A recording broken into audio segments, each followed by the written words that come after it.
പ്രിയപ്പെട്ട സുഹൃത്തുക്കളെ, കേരളത്തിലെ 40-45% വരുന്ന ഹിന്ദുമത വിശ്വാസികളുടെ മഹാക്ഷേത്രമായിട്ടുള്ള ശബരിമലയിലെ തന്ത്രിയായിരുന്ന കണ്ഠരര് രാജീവർക്ക് കൊല്ലം വിജിലൻസ് കോടതി ജാമ്യം നൽകിയതുമായി ബന്ധപ്പെട്ടിട്ടുള്ള വിഷയം വലിയൊരു രാഷ്ട്രീയ ബോംബായി വികസിച്ചു വന്നിരിക്കുകയാണ്. പ്രതിപക്ഷം രമേശ് ചെന്നിത്തലയുടെ നേതൃത്വത്തിൽ ഈ വിധിയുമായി ബന്ധപ്പെട്ടുകൊണ്ട് സർക്കാരിനെതിരെ അതിശക്തമായിട്ടുള്ള കടന്നാക്രമണങ്ങളുമായി രംഗത്ത് വന്നിരിക്കുകയാണ്. ശ്രീമാൻ രമേശ് ചെന്നിത്തല കഴിഞ്ഞ ദിവസം ഒരു പത്രസമ്മേളനത്തിൽ പറഞ്ഞത് വാസവനെയും കടകംപള്ളിയെയും രക്ഷപ്പെടുത്താൻ വേണ്ടി തന്ത്രിയെ 41 ദിവസം അനാവശ്യമായി ജയിലിലിട്ട് പീഡിപ്പിച്ചു എന്നാണ്. അതൊരു വലിയ രാഷ്ട്രീയ വിഷയമായി മാറി. തെരഞ്ഞെടുപ്പിലേക്ക് പോകുന്ന ഇടതുപക്ഷ സർക്കാരിന് വലിയൊരു തിരിച്ചടിയായി ഈ തന്ത്രിയെ അനാവശ്യമായി ജയിലിൽ പാർപ്പിച്ചത് മാറുമോ എന്നുള്ള സംശയം രമേശ് ചെന്നിത്തലയുടെ ഈ കടന്നാക്രമണത്തോടുകൂടി ശക്തിപ്പെട്ടിരിക്കുകയാണ്.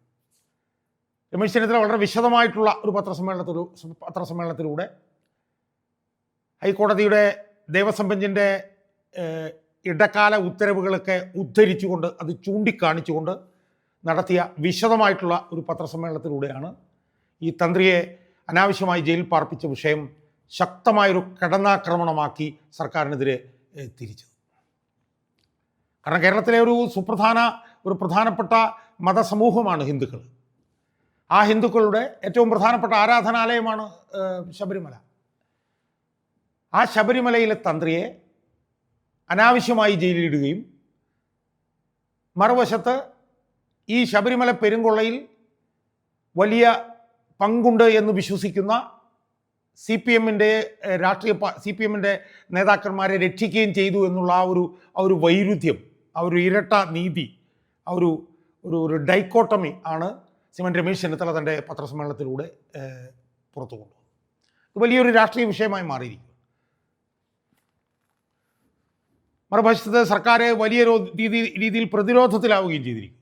അപ്പീൽ പോകണോ വേണ്ടയോ എന്നുള്ളതിനെക്കുറിച്ചിട്ട് സംശയങ്ങൾ, അപ്പീൽ പോയാൽ തന്നെ മൊത്തം വിധി അസ്ഥിരപ്പെടുത്തണം എന്ന് പോകണോ എന്നുള്ളതിനെക്കുറിച്ചിട്ട് സംശയങ്ങൾ, അതോ അതിൽ ഉപയോഗിച്ചിരിക്കുന്ന not even an iota of evidence എന്ന് പറഞ്ഞിട്ടുള്ള ഒരു പരാമർശമുണ്ട്. ആ പരാമർശം റദ്ദാക്കാൻ വേണ്ടി മാത്രം പോയാൽ മതിയോ എന്നൊക്കെ പറഞ്ഞിട്ട് സർക്കാരിൻ്റെ ഭാഗത്ത് വലിയ ഒരു ആശയക്കുഴപ്പം ഇതിലൂടെ ഡെവലപ്പ് ചെയ്തു വന്നിരിക്കുകയാണ്. സുഹൃത്തുക്കളെ, ഈ വിഷയം രമേശ് ചെന്നിത്തല ഇത്ര ശക്തമായി ഉയർത്തിയതിൻ്റെ പ്രധാനപ്പെട്ട കാരണം ഈ കഴിഞ്ഞ ഫെബ്രുവരി 18 കൊല്ലം വിജിലൻസ് കോടതി ജഡ്ജായിട്ടുള്ള ഡോക്ടർ CS മുഹിത്ത് അദ്ദേഹം ഇറക്കിയ ഒരു 94 പേജുള്ള ഒരു വിധിന്യായത്തിൻ്റെ ഭാഗമായിട്ടാണ്. ആ വിധിന്യായമാണ് എൻ്റെ കയ്യിൽ ഇരിക്കുന്നത്.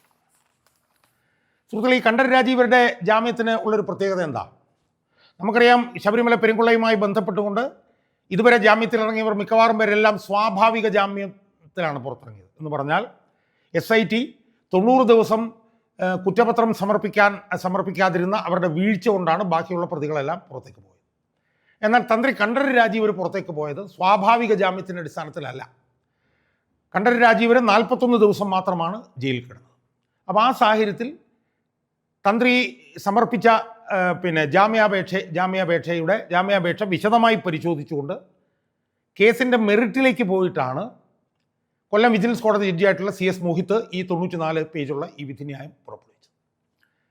ആ വിധിന്യായത്തിൽ തന്ത്രിക്ക് ജാമ്യം കൊടുക്കരുത് എന്ന് പറഞ്ഞുകൊണ്ട് സ്പെഷ്യൽ ഇൻവെസ്റ്റിഗേഷൻ ടീം ഉന്നയിച്ച ഓരോ വാദങ്ങളും ഇഴകീറി പരിശോധിച്ചുകൊണ്ടാണ് ജഡ്ജ് തന്ത്രിക്ക് ജാമ്യം നൽകിയത്. അപ്പോൾ ആ പശ്ചാത്തലത്തിൽ ഈ വിധിന്യായത്തിൽ കൊല്ലം വിജിലൻസ് കോടതി ജഡ്ജ് CS മുഹിത്ത് എന്തൊക്കെ കാരണങ്ങൾ പറഞ്ഞാണ് തന്ത്രിക്ക് ജാമ്യം നൽകിയത് എന്നുള്ളത് ഒന്ന് വിശദമായി പരിശോധിക്കാനാണ് നമ്മൾ ഇതിലൂടെ തുടങ്ങിയത്. ഒരു 5-6 കാരണങ്ങളാണ് SIT നിരത്തിയത്. ആ 5-6 കാരണങ്ങളും ഓരോന്നായി എടുത്തു പറഞ്ഞുകൊണ്ട് ആണ് കൊല്ലം വിജിലൻസ് കോടതി തന്ത്രിക്ക് ജാമ്യം നൽകുക. അതാണ് നമ്മളൊന്ന് പരിശോധിക്കാം. അതേതാണ്ട് ഈ വിധിന്യായത്തിൽ 78ാമത്തെ ഖണ്ഡിക മുതലാണ് ആ കാര്യം കോടതി പരാമർശിച്ചത്.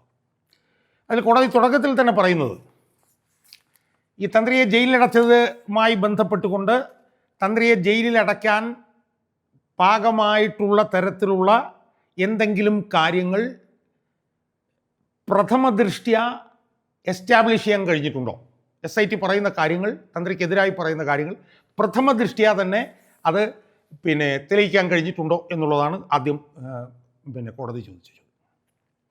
അതിൽ ആദ്യത്തെ ഒരു കാരണമായിട്ട് കോടതി പറയുന്നത്, ഈ രണ്ട് FIRകളാണല്ലോ ഇടുന്നത്. 3700/2025 3701/2025. അത് നമുക്കറിയാം.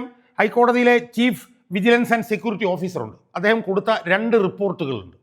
ആ 2 റിപ്പോർട്ടുകളുടെ അടിസ്ഥാനത്തിലാണ് കോടതി 2 FIRകൾ ഇട്ടിട്ട് SITയോട് അന്വേഷിക്കാൻ പറയുന്നത്.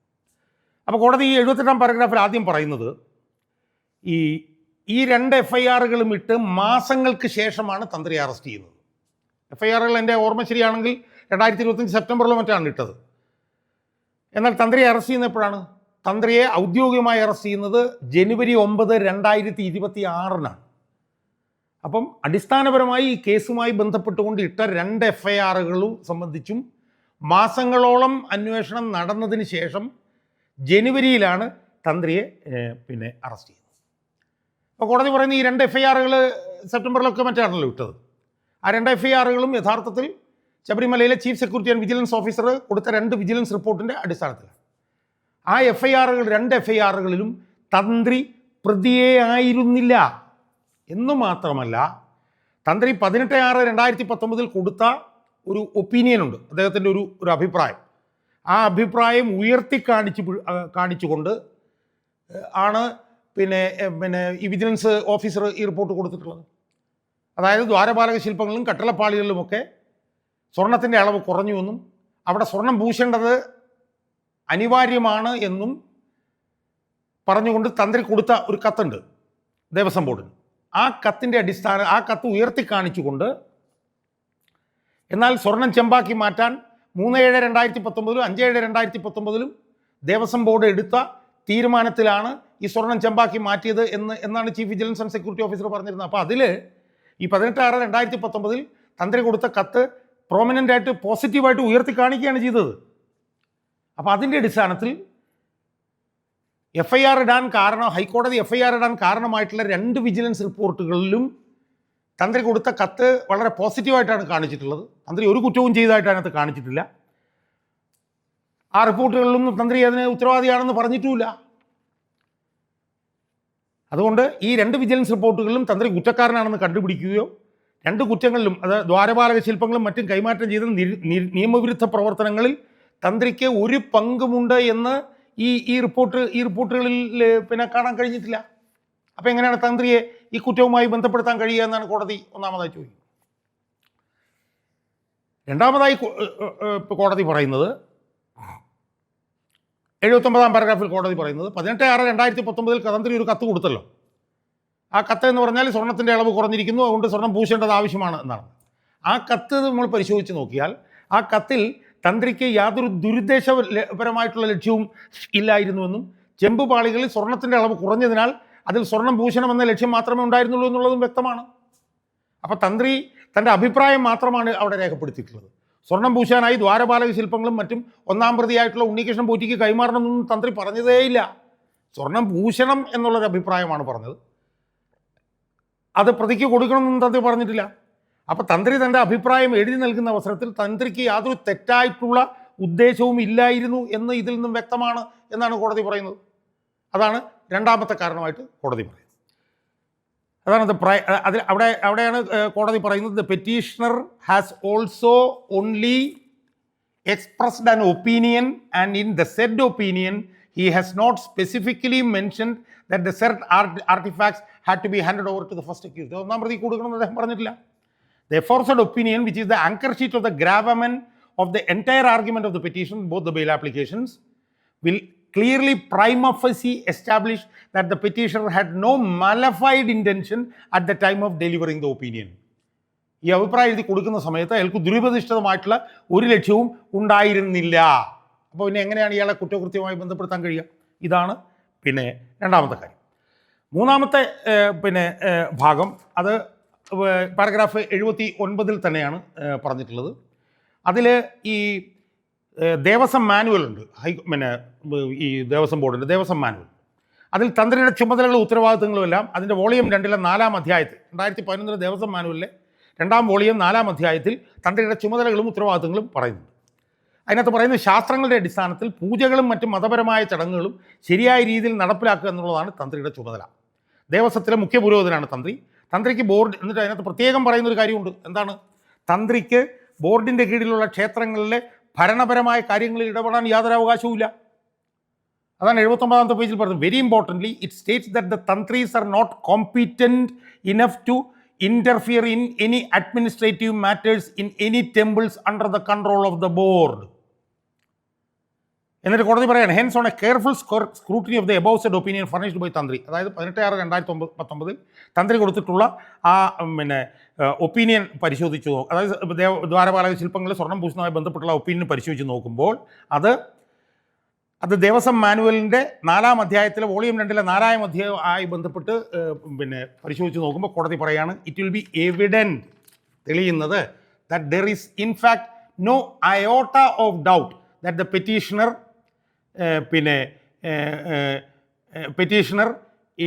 in any matter liable criminally or illegal for the illegality if any perpetrated by the board as alleged in the proof. അപ്പോൾ ഇത് ദേവസ്വം മാനുവലിൻ്റെ പശ്ചാത്തലത്തിൽ, തന്ത്രിയുടെ അവകാശാധികാരങ്ങളുടെയും കൂടെ പശ്ചാത്തലത്തിൽ തന്ത്രി കൊടുത്ത ഒപ്പീനിയൻ പരിശോധിച്ച് നോക്കുമ്പോൾ 1-ാമത്തെ കേസിൽ 16-ാം പ്രതിയും 2-ാമത്തെ കേസിൽ 13-ാം പ്രതിയായിട്ടുള്ള തന്ത്രിക്ക് ഈ വിഷയത്തിൽ ബന്ധമുണ്ടെന്നുള്ളതിന് ഒരു കണികകൂടെ തെളിവ് പോലുമില്ല എന്നാണ് ബഹുമാനപ്പെട്ട ഹൈക്കോടതി. എന്നിട്ട് പറയുന്നതാണ്, further importantly even going by the case of the special investigation team പറയുകയാണ്. എന്താ പറയുന്നത് തന്ത്രി 20/7/2019 മഹസറിൽ ഒപ്പുവെച്ചിരുന്നില്ല. 20/7/2019 ഒരു മഹസറുണ്ട്, ആ മഹസറിൽ ഒപ്പുവെച്ചില്ല എന്ന് മാത്രമല്ല 18/5/2019 ഈ ദ്വാരപാലക ശില്പങ്ങളെല്ലാം പുറത്തേക്ക് കൊണ്ടുപോകുമ്പോൾ തന്ത്രി അവിടെ സന്നിഹിതനുമായിരുന്നില്ല. ഇതാണ് തന്ത്രിക്ക് ഇതിലുള്ള ബന്ധത്തെക്കുറിച്ചിട്ട് കോടതി പറയുന്നത്, 4-ാമത്തെ കാരണം. എന്നിട്ട് കോടതി പറയുകയാണ്, this itself clearly belies the case of the special investigation team that the Tantri was in fact an active participant in the entire conspiracy which led to the illegal entrustment of sacred artifacts and the illegal transportation of sacred artifacts from outside the temple. അപ്പം ഒരു മഹസർ ഒപ്പിടുന്ന ഒരു മഹസറിൽ തന്ത്രി ഒപ്പിട്ടിട്ടില്ലായിരുന്നുവെന്നും 2-ാമത്തെ ദിവസം തന്ത്രി അവിടെ ഹാജരായിരുന്നില്ല എന്നുള്ളതും തന്ത്രിക്ക് ഇതുമായി ബന്ധമൊന്നും ഇല്ല എന്നുള്ളതിൻ്റെ വ്യക്തമായിട്ടുള്ള തെളിവല്ലേ? തന്ത്രി ഇതിനകത്ത് ബന്ധമുണ്ടെന്നാണ്, ഇല്ല എന്നുള്ളതിൻ്റെ തെളിവല്ലേ എന്നാ കോടതി. In fact if the petitioner was in fact an active participant as alleged by the investigating agency, അതായത് തന്ത്രിക്ക് ഇതിനകത്ത് ബന്ധമുണ്ടെന്ന് SIT പറയുന്നത് ശരിയായിരുന്നുവെങ്കിൽ തന്ത്രി ഈ 2 മഹസർ ഒപ്പിടുന്ന സമയത്ത് അവിടെ കാണണമായിരുന്നു. അതായത് 19/7/2019 20/7/2019 മഹസർ ഒപ്പിടുന്ന സമയത്ത് കാണുകയും ഈ ദ്വാരപാലക ശില്പങ്ങളൊക്കെ അവിടുന്ന് കൊണ്ടുപോകുന്ന സമയത്ത് 18/5/2019 തന്ത്രി അവിടെ ഉണ്ടാകുകയും ചെയ്യണമായിരുന്നു. അപ്പം തന്ത്രി അവിടെ ഇല്ലായിരുന്നു എന്നുള്ളതും മഹസറിൽ ഒപ്പിട്ടില്ലായിരുന്നു എന്നുള്ളതും ഗൂഢാലോചനയിൽ അയാൾക്ക് പങ്കില്ല എന്നതിൻ്റെ തെളിവല്ലേ എന്നാണ് SIT ചോദിക്കുന്നത്. That being so, the entire case of criminal conspiracy is not supported by any prima facie material. അപ്പോൾ അതുകൊണ്ട് ഇതിൻ്റെ അടിസ്ഥാനത്തിൽ ഇപ്പോൾ തന്ത്രി ഭഗവാന്റെ അനുവാദം വാങ്ങിച്ചിരുന്നില്ല എന്ന് പറയുന്നു. However, as mentioned above, going by the provisions of the manual, it is incumbent on the petitioner to furnish an opinion only at the time when opinion is deemed necessary. അതായത് ഒപ്പീനിയൻ ചോദിച്ചാൽ മാത്രമേ കൊടുക്കേണ്ട കാര്യമുള്ളൂ.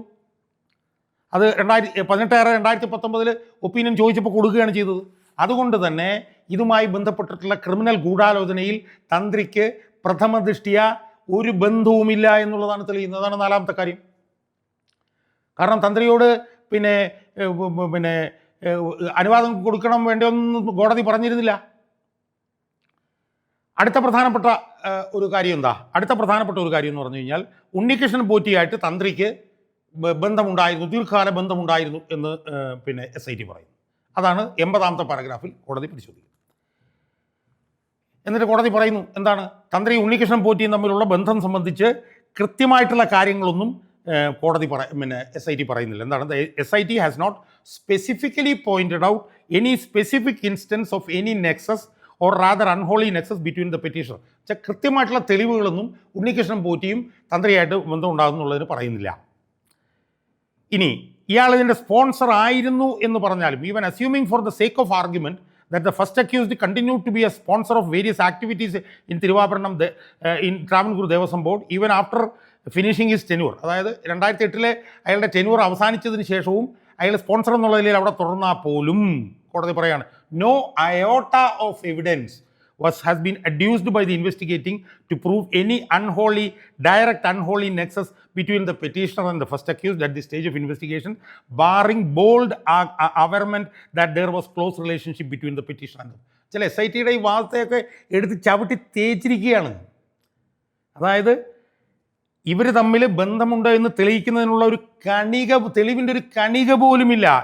Barring the bold അവർമെൻറ്റ്, ഇത് ഒച്ചത്തിൽ ഇങ്ങനെ ബന്ധമുണ്ട് എന്ന് വിളിച്ചു പറയുന്നതല്ലാതെ ഒരു തെളിവുമില്ല. Further the petitioner has also highlighted in his bail petition the fact that he as well as the first accused had never worked at any point of time in the past as alleged by SIT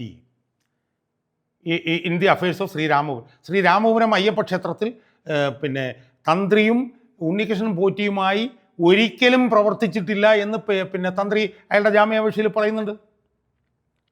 അപ്പോൾ അതുകൊണ്ട് തന്നെ ഇത് സംബന്ധിച്ച് ഒരു തെളിവും SITക്ക് പിന്നെ നിരത്താനായിട്ടില്ല. There is also no cogent reply from the SIT regarding the allegation of the petitioner with respect to suppression of the fact that, അതായത് SIT നടത്തിയിട്ടുള്ള വലിയൊരു ഒളിച്ചുകളിയും കോടതി പുറത്തു കൊണ്ടുവരികയാണ്. SIT ചില സത്യങ്ങൾ മറച്ചു വെച്ചു എന്നാണ്. എന്താണ്?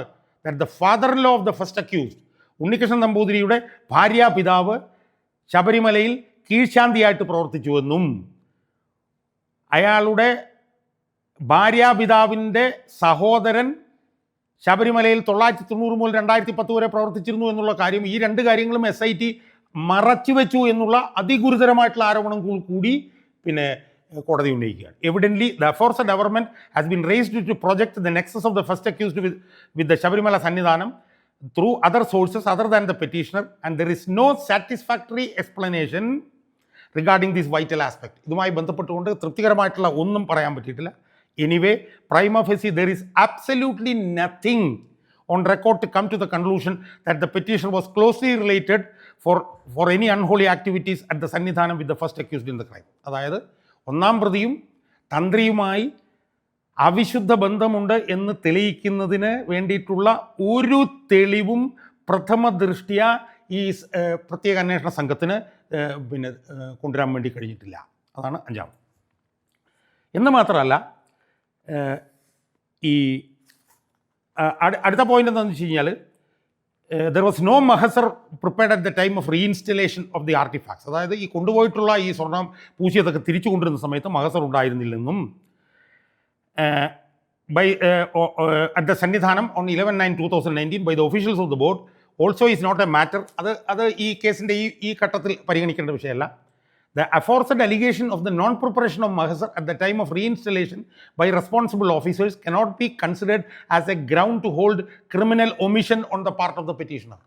അതായത് അത് തിരിച്ചു കൊണ്ടുവന്ന് വെക്കുന്ന സമയത്ത് ഉദ്യോഗസ്ഥന്മാർ അതുമായി ബന്ധപ്പെട്ട് മഹസർ ഉണ്ടാക്കിയില്ല എന്നുള്ളത് ഈ തന്ത്രിയുടെ ഒരു കുറ്റമാണ് എന്ന് പറയുന്നതും ശരിയല്ല. അടുത്ത കോടതി പറയുന്നത് ഈ തന്ത്രിയുടെ സാമ്പത്തിക ഇടപാടുകളുമായി ബന്ധപ്പെട്ടിട്ടാണ്. അതിൽ പറയുന്നത് പിന്നെ SIT പറയുന്നത് തന്ത്രിക്ക് പിന്നെ ദുരൂഹമായിട്ടുള്ള സാമ്പത്തിക ഇടപാടുകളുണ്ടെന്നും ഇതുമായി ബന്ധപ്പെട്ടുകൊണ്ട് IP 4/2018 എന്ന് പറഞ്ഞൊരു കേസ് കോട്ടയം സബ് കോടതിയിൽ നിലനിൽക്കുന്നുണ്ട് എന്നുമാണ് SIT പറഞ്ഞത്.